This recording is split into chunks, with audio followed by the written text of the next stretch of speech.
Previously on Saving Christmas, Sleigh Bells. Blip Wiry Skipperson and his elite team of Special Forces Black Ops elves were on a cocoa break when all heckerdoodles broke loose in the workshop. An explosion rocked the workshop, and the facility was invaded by a score of toy soldiers and a few ice-covered monstrosities known colloquially as spikecicles.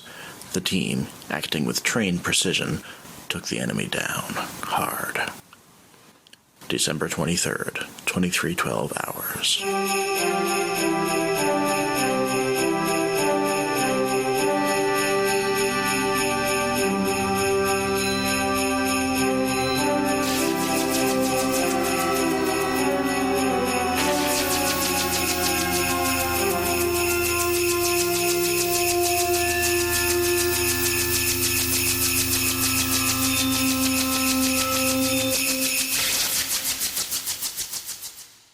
Whoever the invaders were, they really stuffed our stockings.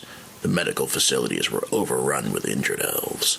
The medics ran out of tinsel for stitches within 5 minutes of the attack, and they had to send half of our uninjured elves to go through the workshops and take down all the tinsel from the trees to use for stitches. The rest of the uninjured were sent down to tend the ribbon worms, just in case we did run out of tinsel and they had to resort to curling ribbon. Ribbon worms spin cocoons of curling ribbon before they transform into wrapping paper flies. We harvest the ribbon for use around the workshop. "I'm not going to lie, ladies and gentlemen, this is not good news," said General Pepperpants. "Whoever these invaders were, they cut a straight line through our defenses. The attacks you faced were just distractions. They got exactly what they came after. They took the big man's fully prepped sleigh, and then trashed the backup sleighs on their way out. Alpha Team, we need you at Helipad B. Your mission coordinator will be Sergeant Crumbles.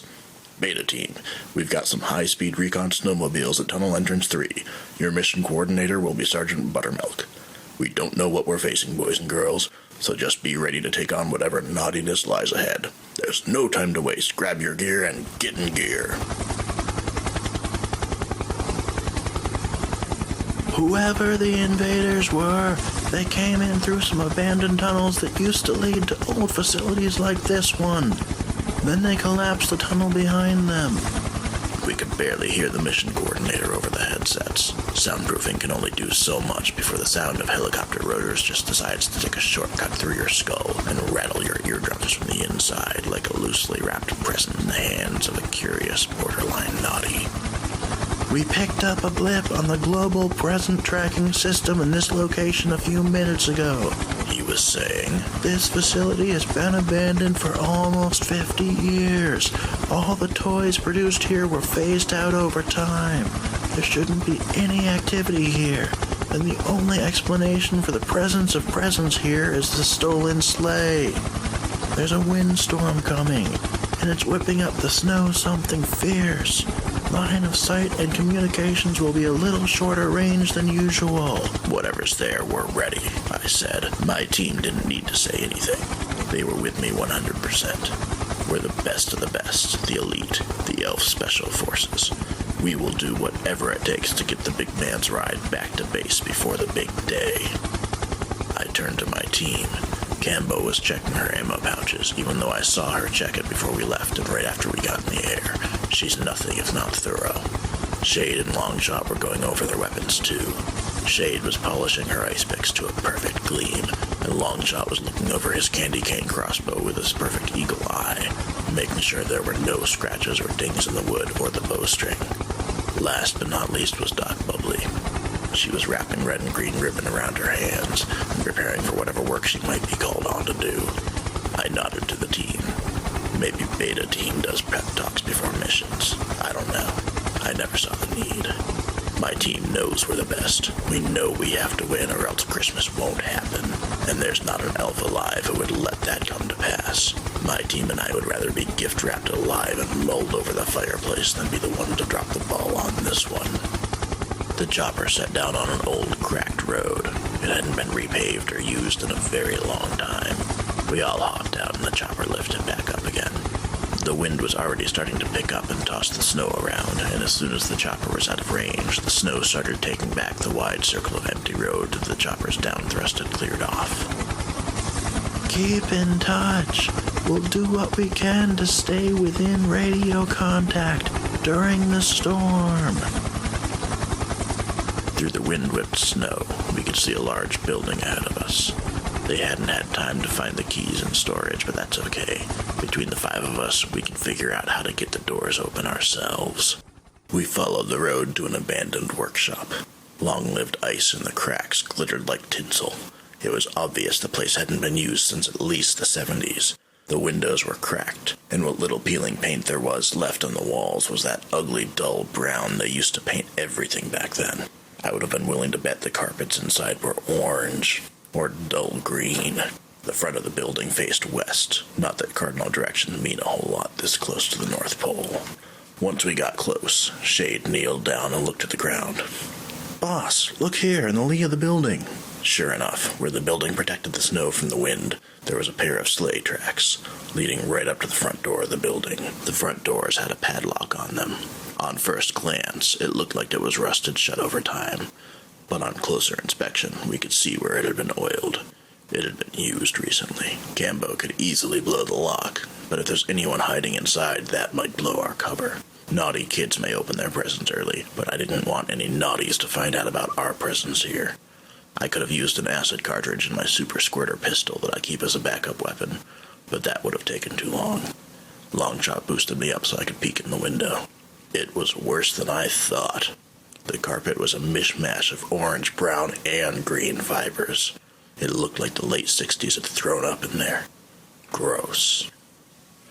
According to the old map they dug out of the filing room, the front door opened up to an anteroom, with a door on the north end of the room for visitor tours and focus group testing, and a big employees-only double door on the south end. The desk inside was old and leaning at an angle. The walls were covered in posters for popular toys in the 50s and 60s. No sign of movement. No signs of habitation either. But there was a little bit of snow on the ground, tracked in by someone. Or something. I threw a hand signal, and while I climbed down from Longshot's shoulders, Shade slipped on ahead to recon. A moment later, I lost her in the snowy air. Her snow camo is excellent, and when it comes to disappearing, so is she. We moved slowly as a group around the building. The windows on the side were all cracked, but none looked like an easy target for a silent break-in. I checked the map they gave us. It looked like our best option was the back door. No surprise there. The back door is usually the best option. When we got there, Shade appeared from around the corner. "We're clear," she said quietly, just loud enough to hear over our radios over the sound of the wind. My team fell into formation and covered me as I pulled out my multi-tool and started working on the lock. Once I was done, I pulled out an oil can and gave the hinges a once-over. We had to do this silently. No point in taking chances. Shade slipped inside, as silently and subtle as her namesake. A moment later, we heard a click on the radio. That was a basic warning. There was someone or something in there with her. A crunch sound echoed down the hall. Then we heard her double-click on the radio. Shade reappeared at the door. "Another spikecicle. Looks like it made a nest in one of the corners. It was just wandering around the hall. I heard some movement in the old toy labs, though. Should check it out." The 2 toy labs took up most of the center of the building, with a focus group testing room on the north end of each one, and a focus group observation room running down the middle between them. One-way mirrors kept anyone in the focus group testing rooms from knowing if and when they were being observed. The back door to Toy Lab B and focus group testing room B were right there in the hallway. I kneeled down to fiddle with the lock, and sure enough, I could hear some rustling inside there too, and occasionally there was a faint clop sound. It took a minute, but eventually the lock clicked and I eased the door open. The room was covered in work tables and benches, with old tools strewn willy-nilly around the room.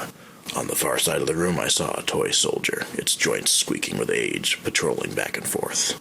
A nasty-looking jack-in-the-box was hopping from table to table, and every time it jumped I heard the sound of a switchblade opening and closing, right before the loud clop of it landing on the next table. And sitting in a ring right in front of me were 5 dollies with cracked porcelain faces. They were holding hands. As one, they turned to me. They didn't move. They just turned their heads. "Come play with us," came a chorus of cracked, childlike voices. I was frozen in their gaze, like a reindeer in headlights. All I could manage to say was, "Oh, jingle bells."